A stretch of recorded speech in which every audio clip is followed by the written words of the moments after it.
ये जो चक्र जो है ये कुंडलिनी शक्ति का प्रतीक है। ये रुद्राक्ष ये भगवान शिव का प्रतीक है, योग साधना का प्रतीक है। ये नादी है, ये नाद ब्रह्म साधना का प्रतीक है। ये शक्ति जो है ये शक्ति हमारे अंदर है। हमारे शरीर का अंदर 6 चक्र है। मूलाधार चक्र, स्वाधिष्ठान चक्र, मणिपुर चक्र, अनाहत चक्र, विशुद्ध चक्र, आज्ञा चक्र, ये षष्ठ चक्र है। यहाँ सप्तम चक्र है, शतदल पद्म, ब्रह्मरंध्र यहाँ है। यहाँ भगवान शिव का स्थान है। मूलाधार चक्र में कुंडलिनी शक्ति का स्थान है। योगी जब योग साधना करता है तो कुंडलिनी शक्ति जागृत होती है, षडचक्र भेदन करती है। कुंडलिनी शक्ति धीरे धीरे आकर के यहाँ भगवान शिव के साथ मिलित होती है। शिव और शक्ति का मिलन होता है, ये योग है। योग शब्द का अर्थ मिलन, शिव और शक्ति का मिलन, जीवात्मा परमात्मा का मिलन, योग होता है। तो ये शक्ति का प्रतीक है। हम कुंडलिनी साधना करते हैं।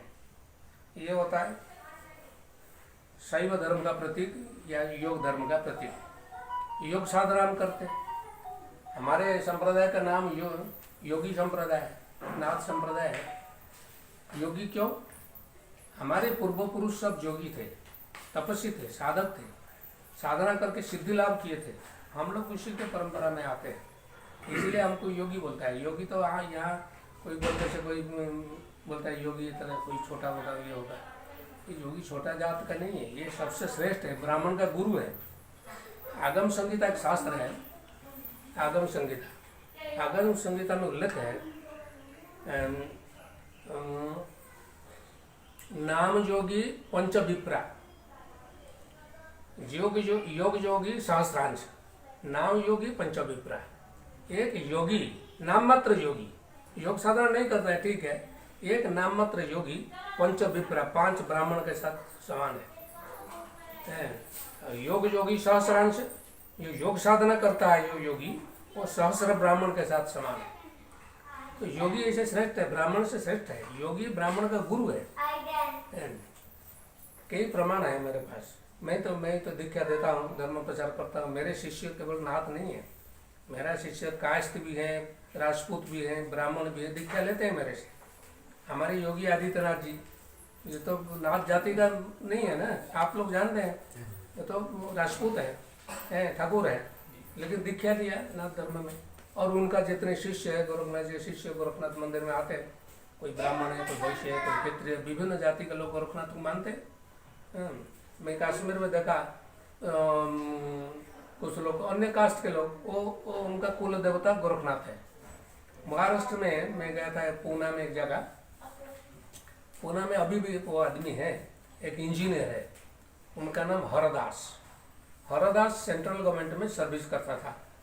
उनका कुल देवता गोरखनाथ, वो गोरखनाथ को रोज पूजा करता था और नाम गोरखनाथ का नाम जप करता था।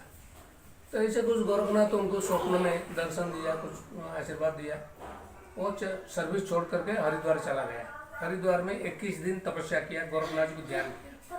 ध्यान करने के बाद गोरखनाथ जी उनको एक मूर्ति प्रदान की, गोरखनाथ का मूर्ति, चांदी का मूर्ति प्रदान किया।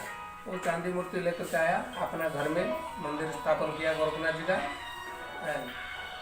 सर्विस छोड़ करके गोरखनाथ का ही प्रचार किया। प्रचार करते करते इतना प्रचार हो गया, सारा महाराष्ट्र में, बॉम्बे, पूना, विभिन्न जगह में प्रचार हो गया गोरखनाथ जी का। वो अभी गुरु हो गया, वो दीक्षा देते हैं, अभी बूढ़ा हो गया। मैं गया था उनका आश्रम। तो वो तो नाथ नहीं है, ये अन्य कास्ट का है, लेकिन गोरखनाथ को श्रद्धा करता है, भक्ति रखता है, पूजा करता है। अभी गुरु हो गया, गोरखनाथ जी का नाम में मंत्र देता है, लोग आते हैं, दीक्षा लेते हैं। तो इसी तरह गोरखनाथ किसी जाति का अंदर सीमित नहीं है। मराठी भाषा में एक किताब है नवनाथ भक्तिसार। नवनाथ भक्तिसार पाठ करते हैं। किसका घर में यदि कोई समस्या है, जैसे भागवत पाठ होती है, तो ये पाठ होता है। नवनाथों का जीवनी है। नवनाथ कौन है? नवनाथ। हमारे संप्रदाय में नवनाथ 84 है। हम बोलते हैं नवनाथ 84 की जय। नवनाथ आदिनाथ, उदयनाथ, सत्यनाथ, संतोषनाथ, गजकंतड़ीनाथ, अचलनाथ, चौरंगीनाथ, गोरखनाथ, मच्छिंद्रनाथ, ये नवनाथ है। ये नवनाथ का जीवनी इसमें है। तो पंडित आता है, ब्राह्मण पंडित आता है, नवनाथ भक्ति सार पाठ करता है। किसी का यदि कल्पना है, घर में कोई असुविधा है, कोई समस्या है, दुख है, कष्ट है, नवनाथ पारायण करने से दुख दूर होता है, ऐसे वो लोग का विश्वास है। तो पंडित आता है, रोज पाठ करता है। आज आदिनाथ का, काल उदयनाथ का, काल सत्यनाथ का, ऐसे ऐसे पाठ होता है। 9 दिन जब पूरा हो जाता है तो उसी दिन 9 नाथ संप्रदाय के साधु को बुलाते हैं, साधु को भोजन देते हैं, दक्षिणा देते हैं, करते हैं। तो ये महाराष्ट्र में परंपरा है। ये जाति धर्म निर्विशेष से सब करते हैं, और ब्राह्मण तो ज़्यादा मानते हैं नवनाथ को। महाराष्ट्र में जगह जगह नवनाथ मंदिर है। व्यक्तिगत भाग में, व्यक्तिगत भी कुछ है। मैं नासिक कुंभ मेला में गया था, एक आदमी मुझे ले गया उनका घर। उनका घर में अपना नवनाथ मंदिर है। कोई वो नाथ नहीं है, कोई दूसरा कास्ट का है, घर में नवनाथ मंदिर गोरखनाथ आदि पूजा करते हैं। तो ये नाथ संप्रदाय जो है शुद्ध एक जाति का अंदर सीमित नहीं है। ये जाति धर्म निर्विशेष में सब लोग इसको एक्सेप्ट करते हैं। राजस्थान हरियाणा में बहुत मठ मंदिर है। आपके दिल्ली में बहुत मंदिर है। दिल्ली में वहाँ सुभाष नगर में नाथ संप्रदाय का मंदिर है। कटवाड़िया सराय, ये IIT कॉलेज के सामने मंदिर है, बहुत बड़ा मंदिर है। वहाँ कोई नाथ जाति का लोग नहीं है। वहाँ विभिन्न कास्ट के लोग मानते हैं गोरखनाथ जी। घर में कोई शुभ कार्य होते हैं, पहले गोरखनाथ को पूजा देते हैं। शादी होता है या और कोई शुभ कार्य होता है, पहले गोरखनाथ को पूजा देंगे। वहाँ कलकत्ता में गोरखनाथ मंदिर है। वहाँ वो मंदिर को मारवाड़ी लोग चलाते हैं। मारवाड़ी भी उसी तरह घर में कोई शुभ कार्य होता है, पहले गोरखनाथ को पूजा देते हैं। तो वो मंदिर का पूरा परिचालना मारवाड़ी ट्रस्ट से चलता है। तो इसी तरह ये जाति धर्म निर्विशेष है, सब लोग गोरखनाथ को मानते हैं, नाथ संप्रदाय को मानते हैं। ये किसी जाति, एक जाति का अंदर सीमित नहीं है। और जैसे सिख होता है, सिख एक धर्म है, सिख एक जाति है, सिख एक धर्म भी है। हमारे नाथ संप्रदाय ऐसे है, नाथ एक जाति भी है लेकिन धर्म भी है। इसीलिए धर्म है, इसीलिए सब लोग इसको एक्सेप्ट करते हैं। तो ये नाथ संप्रदाय का कि हम लोग भगवान शिव शक्ति को मानते हैं। ये हो गया शक्ति, ये हो गया शिव। ये शिव के साथ योग साधना, शिव के साथ योग साधना है, योग साधना है। योग जो है आजकल योग तो देश विदेश में प्रचार हो रहा है। तो रामदेव तो ज़्यादा प्रचार कर दिया देश विदेश में, अच्छा काम किया रामदेव। लेकिन योग हमारे घर का संपत्ति है। रामदेव तो आप लोग जानते हैं, रामदेव आर्य समाजी है, वो तो यज्ञ करने वाला है। तो योग क्यों प्रचार किया? योग हमारे घर का संपत्ति है। ये जो जैसे तुलसीदास, कबीर, मीराबाई, ये लोग को भक्ति मार्ग प्रचार किया। जगत गुरु शंकराचार्य वेदांत प्रचार किया, ज्ञान मार्ग प्रचार किया। और गोरखनाथ मच्छिंद्रनाथ योग मार्ग प्रचार किया। ये अपना अपना अवदान है, अपना अपना कंट्रीब्यूशन है, अपना अपना देन है। हमारे देन है, योग हमारे देन है, कि पतंजलि का नहीं है। पतंजलि तो सूत्र रचना किया।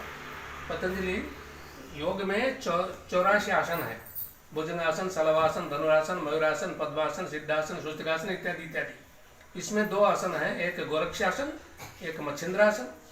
गोरक्षनाथ नाम में गोरक्षासन, मच्छिंद्रनाथ के नाम में मच्छिंद्रासन है। किंतु पतंजलि का नाम में तो कोई आसन नहीं है। यदि पतंजलि सृष्टा है योग का, पतंजलि नाम में कोई आसन नहीं है, इसका उत्तर कोई नहीं दे सकता है। ये जितने आसन है, पतंजलि योग सूत्र जो है, आसन का बारे में पतंजलि कहा स्थिर सुखम आसनम। पतंजलि ने कहा स्थिर सुखम आसन का अर्थ क्या है? न स्थिरता पूर्वक सुख पूर्वक बैठने से आसन होता है।